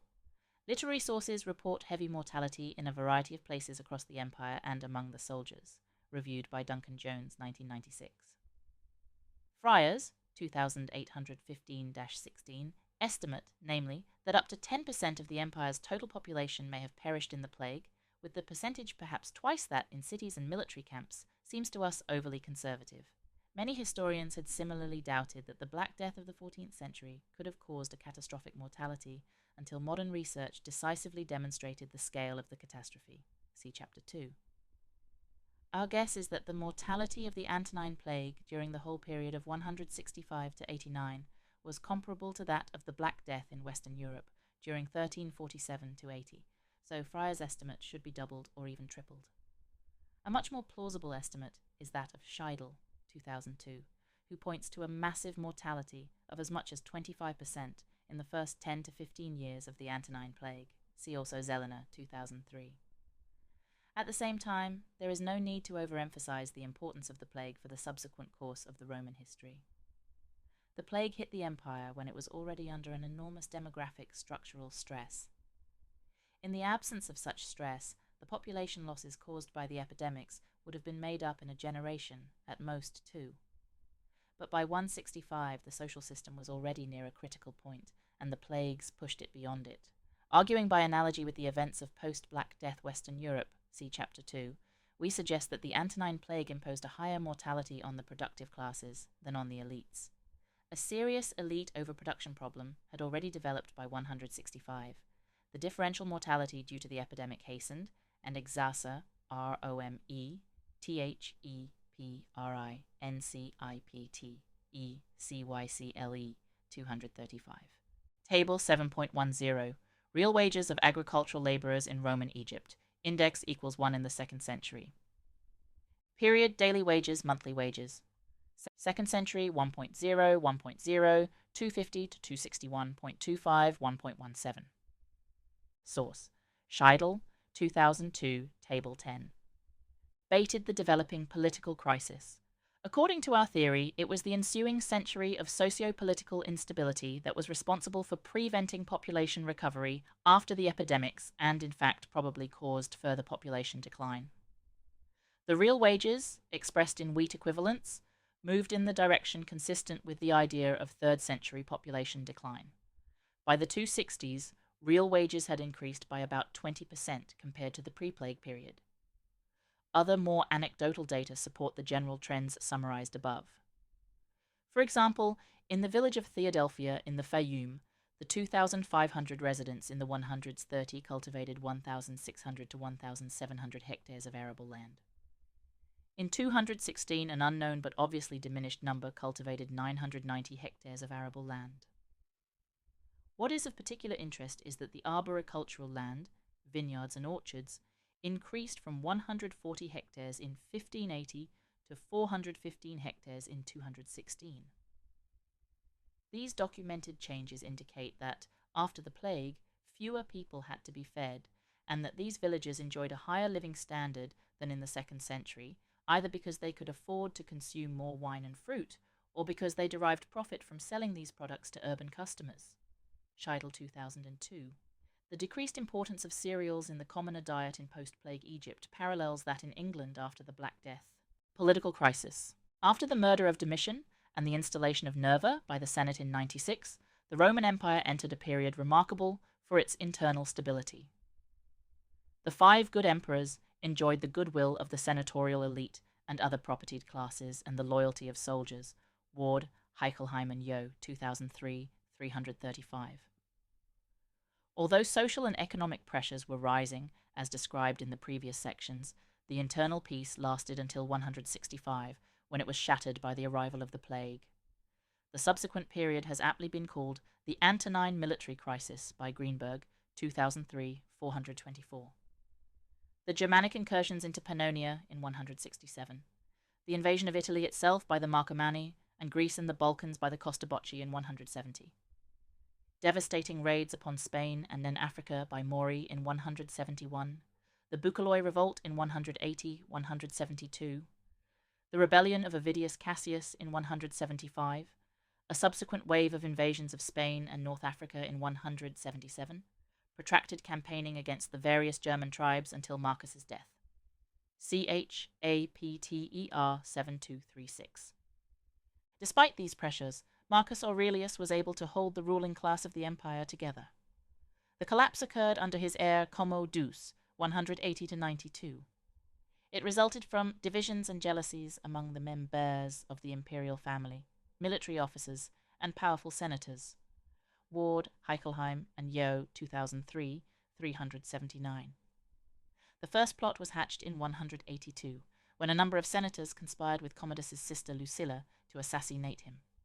It was followed by the execution of the conspirators and, later, a number of other senators who had been close to Marcus Aurelius. Disaffection also spread into the lower strata. Probably as a result of declining real wages, a series of mutinies occurred in the provincial armies, often called the Deserters' War, which seemed to have spawned another attempt at Assas. Cination. Ward, Heichelheim, and Yeo, 2003, 380. The reign of Commodus ended in what appears to be a classic secular state collapse brought on by fiscal bankruptcy. Commodus was poisoned during the end-of-the-year celebration, survived the attempt, probably vomiting most of the poison as a result of overdrinking, and was assassinated the next day when he was recovering in the bath, strangled by his wrestling partner, Narcissus, who joined the plot against Commodus. Ward, Heichelheim, and Yeo, 2003, 382. The next 2 emperors, Pertinax and Julianus, lasted only 87 and 66 days, respectively. The Senate called on Pescennius Niger, the governor of Syria, to seize the throne. Simultaneously, the armies of Britain and the Danube declared for their respective commanders, Clodius Albinus and Septimius Severus. The latter won the race to Rome and became the next emperor, 1933 to 211. The civil war continued from 193 to 197. Septimius first moved against Niger, defeating and killing him in 194. It then took a lengthy siege to reduce Niger's base of operations, Byzantium, which fell only in 195. Meanwhile, the Parthians meddled in the Roman civil war, and Septimius campaigned there in 194 and 195. Also in 195, Albinus, supported by a large following in the Senate, crossed the Channel into Gaul. After 2 more years, Septimius's forces met and defeated the army of Albinus near Lugdunum, Lyons. Septimius allowed his troops to burn Lugdunum, then carried out a ruthless campaign of extermination against the adherents of Albinus in the provinces and in the Senate, Ward, Heichelheim, and Yo 2003-384. 7.5 Depression, 197 to 285 CE. The reigns of Septimius, from 197, and his son Caracalla, 211 to 17, were relatively peaceful. These 2 decades appear to fit the pattern of generation alternation during the decentralization phase. But the equilibrium was fragile and slowly unraveled, beginning during Caracalla's reign. Up to 235, the socio-political instability took the form of palace coups. It began in 211. Rome, Theprinc, Ipatecycle 237. When Caracalla killed his brother and co-ruler Gaeta and carried out a purge against Gaeta's supporters. After that, it was a monotonous litany of emperors assassinated and elevated. In 217, Caracalla was assassinated and Macrinus was installed. In 218, Macrinus was assassinated and Elagabalus was installed. And in 222, Elagabalus was assassinated and Severus Alexander was installed. Alexander lasted until 235, when he also was assassinated. With the death of Alexander, Intraelite conflict took on the character of a general civil war, and the empire was simultaneously ruled by several emperors or pretenders. Stearns 2001. Maximinus Thrax was proclaimed emperor by the Rhine legions after the murder of Alexander. He beat back the thrusts of Sarmatians, Dacians, and Goths, but was opposed by the Senate. In Africa, the legions proclaimed as emperors the 80-year-old proconsul Marcus Antonius Gordianus, and his son Gordianus II, 238. Both perished in a war with the prefect of Mauritania, who supported Max Iminus. In Rome, the Senate raised from their own numbers Marcus Clodius Pupienus and Decimus Caelius Calvinus Balbinus. Maximinus was slain by his own troops while besieging Aquileia, June 238. The Praetorian Guard murdered Pupienus and Balbinus and forced the Senate to recognize the 13-year-old grandson of Gordianus, Gordianus III, as emperor, 238 to 44. Gordianus was murdered by his Praetorian prefect, Marcus Julius Philippus, known as the Arab, 244 to 49. Philippus was killed at Verona, 249, in battle against his commander in Dacia, Decius. Gaius Messius Quintus Traianus Decius, 249 to 51, was slain by the Goths in 251. Gaius Vibius Trebonianus Gallus, 251 to 253, was proclaimed emperor by the army of Moesia. During his reign, a 15-year plague began. When he marched against his successor in Moesia, the Moor Marcus Aemilius Aemilianus, his own troops slew him before October 253. Aemilianus, 253, was proclaimed emperor, then murdered by his own troops. The age of Gallienus, 253 to 68, first co-ruler with his father Valerian, then sole ruler, saw the catastrophic external invasions and plague. 2/3 of the population of Alexandria perished, and 5,000 people died in Rome every day. Ward, Heichelheim, and Yeo, 2003, 397. The internal warfare reached a peak, with the empire fragmenting and pretenders cropping up everywhere. This was the age of 30 tyrants, Stearns 2001. During the reign of Gallienus alone, 18 usurpers attempted to seize the throne. Ward, Heichelheim, and Yeo, 2003, 397. 2/3 of territory of the Roman Empire seceded, the Gallic Empire under Postumus and the Palmyrene Empire under Odenathus and Zenobia. a watershed of sorts occurred in 268, when staff officers of Gallienus, all of them Illyrians, assassinated the emperor and assumed control of the empire. This cabal of frontier officers produced a series of emperors, known as the Illyrian soldier emperors, whose rule was interrupted only by a short interlude in 275 to 76, when a senatorial candidate sat on the CHAPT-ER7 238 throne.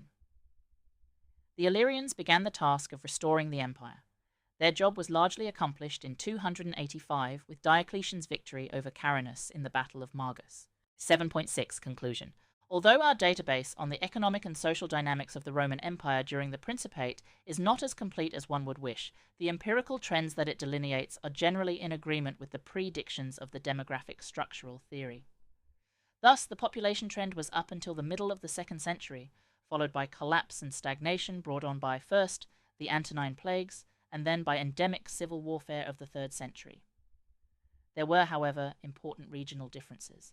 In particular, it appears that the population of the imperial core, Italy, peaked earlier than in the provinces, and may have started declining even before the plagues. The economic data are the sparsest part of the database. Quantitative series are available for only one province, Egypt, and even in Egypt the data are fragmentary, and there are many gaps. What data exist, however, support the Malthusian dynamic of increasing popular immiseration toward the mid-2nd century, and declining economic misery after the population decrease after 165. The elite dynamics exhibited a typical phase shift with respect to the commoner population. While the general population grew during the expansion phase, 27 BCE to 96 CE, the elites, and especially the top stratum, the senatorial aristocracy, shrank and lost some of their wealth and power. The elite numbers and income expanded again during the stagflation phase, 96 to 165 CE. As a result, one index of elite consumption, the expenditure on monumental buildings, had a curious two-humped shape, with one peak in the early 1st century and the second peak in the mid-2nd century, figure 7.8. The state finances were healthy during the integrative phase. There were periods of fiscal strain during the 1st century, but they were fleeting. In any case, the large budget deficits reported for Caligula and Nero are suspect because of the hostility of the sources to these bad emperors. In contrast, the financial crisis during the disintegrative phase was very real, as indicated by the drastic debasement of the Roman coinage in the 3rd century, see figure 7.4. The integrative phase of the Principate cycle was also the period of external conquests, especially early on, and successful defense of the limes later. The state expenditures on public building reached a peak toward the end of the integrative phase, see figure 7.8. One feature that does not fit the ROME-THEPRINCIPATECYCLE 239 model is the recurrent instability during the 1st century. However, most of it took the form of palace coups, and the only significant example of civil war during this period, following the overthrow of Nero in 68, lasted just 18 months. The stagflation phase, 96 to 165, had no significant instability events. By contrast, the disintegrative phase was characterized by recurrent civil war, barbarian invasions, and territory loss. Overall, the fit between the theory and data is probably as good as it could be in historical applications.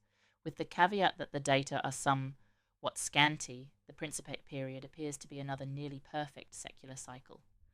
Again, the probable reason for the good match between the Ori and data is that the Roman Empire was a gigantic state.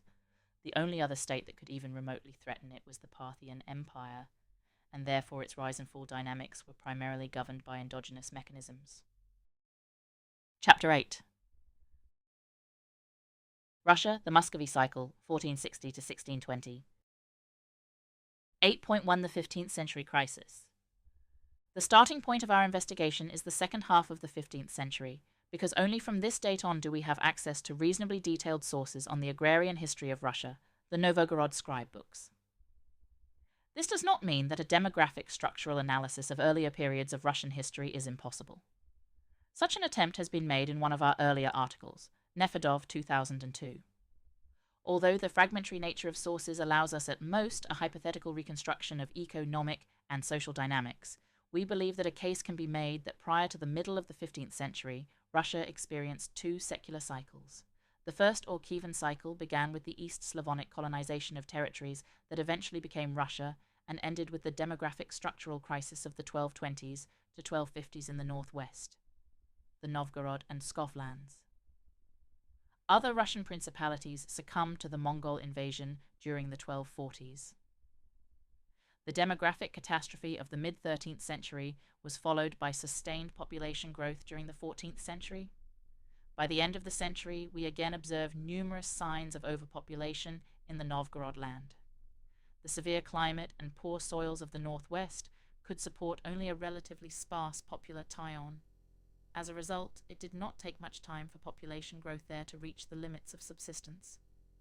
In central Russia, unlike in the northwest, there was still enough land to absorb the growing population. However, during the second quarter of the 15th century, the rising Principality of Moscow experienced a protracted period of civil war, exacerbated by the Tatar invasions. As a result, the causes of the crisis of the 15th century differed between major regions of Russia. In the northwest, the crisis was caused by famines and epidemics, while in the central region, the main cause was civil war and external invasions, with famine and disease as secondary consequences of socio-political instability. Nefedov, 2002. What was the scale of the catastrophe? How do we interpret the words of the chronicler, "Few people remain in all Russian lands"? According to the archaeological evidence, the finds of leather shoe remnants and birch scrolls in Novgorod cultural layers declined by a factor of 2 during the first half of the 15th century. Izyumova, 1959, Konovalov, 1966. The RUSSIA THEMUS COVYCYCLE 241. Implication is that the population declined by a similar factor. As we saw in earlier chapters that dealt with the economic effects of the Black Death, one of the indicators of a demographic catastrophe is a sharp decline in grain prices and the growth of real wages. After the Great Pestilence in the northwest, prices halved and labor became very expensive.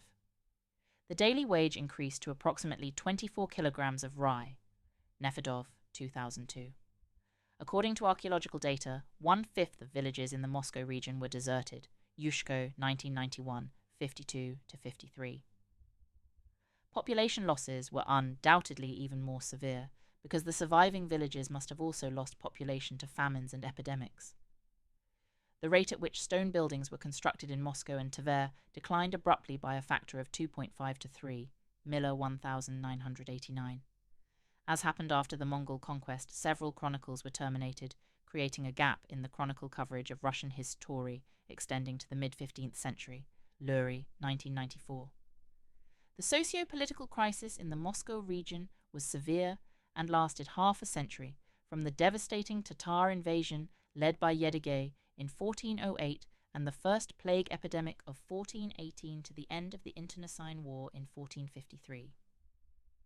The cause of the crisis was the financial collapse of the Moscow Principality. The treasury was empty and the state was forced to devalue currency. During the first half of the 15th century, the ruble lost 60% of its value. According to the demographic structural theory, the severe financial crisis had to result in loss of control by the state. The situation had become so dire that in 1445, when the great Prince Basil II had to repel a Tatar raid, he could gather together only 1,500 warriors. As a result, at the battle on the Nerli, Basil II was defeated and captured by the Tatars. With the great prince in captivity, the civil war flared up anew. The Tatar raiding parties crossed the Oka River, meeting almost no opposition, plundered the core lands of the Muscovite state, and enslaved peasants without count. The multiple causes of the crisis were interconnected and fed on each other. Economic collapse and reduced taxes lead to military weakness, which resulted in the civil war and external raids. High socio-political instability in turn deepened economic decline, causing famine and depopulation.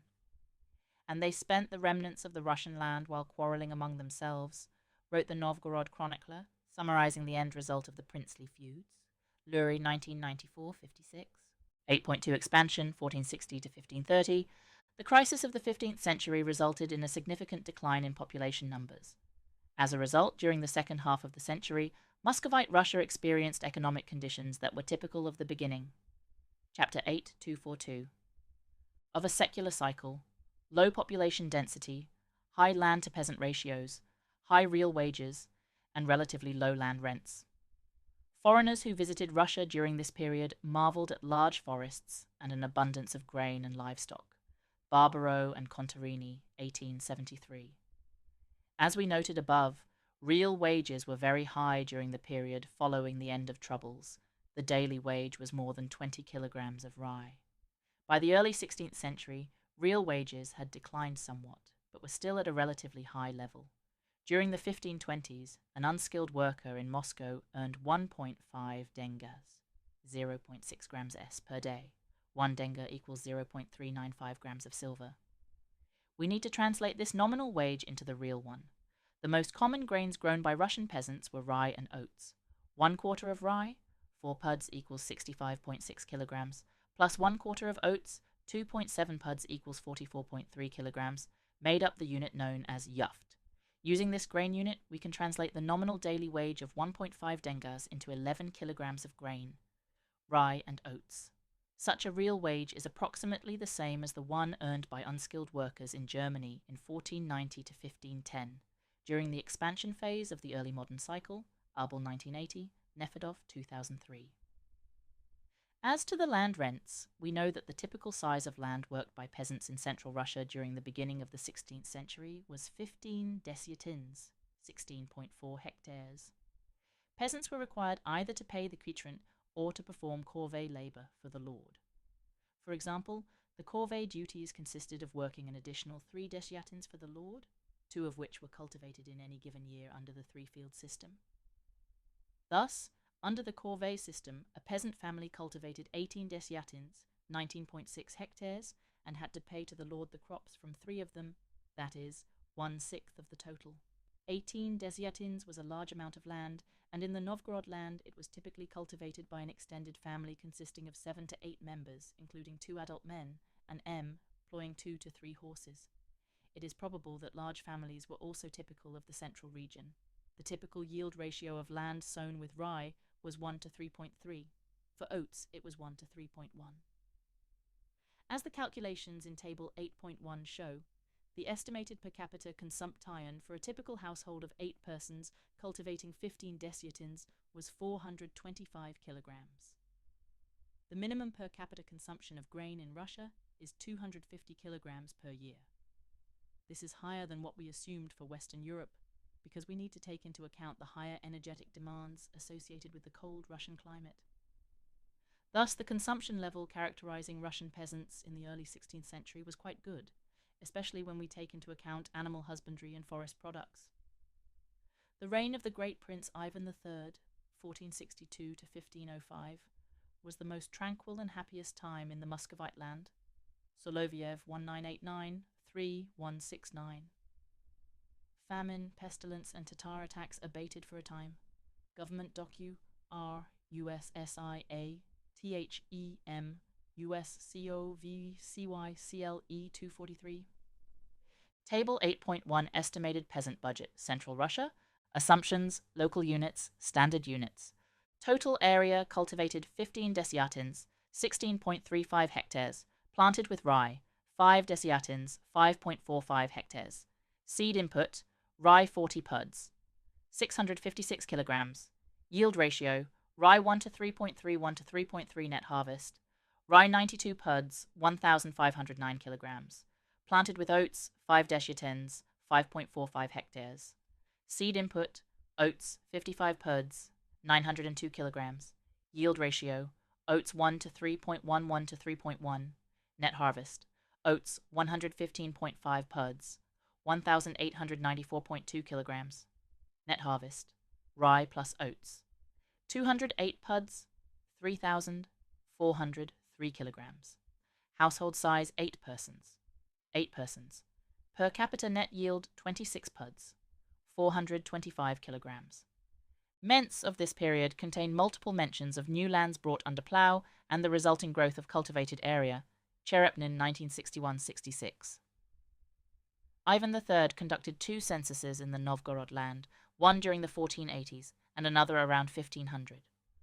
During the period between the censuses, the population increased by 14%. Thus, the population growth rate was on the order of 1% per year, AHNWR 1971-48-50. No comparable data exist for the central region, but fragmentary evidence suggests that the number of peasant households in various administrative regions, Volosti, or manors, Imenia, increased by a factor of 1.5, 2, or even 3. Integrating these and other data, A. Kopanev, 1959, concluded that the population of Russia grew by 50% during the first half of the 16th century, reaching the level of 9 to 10 million. The most densely populated regions were located in northwestern Russia, around Novgorod and Pskov. In the Novgorod land population,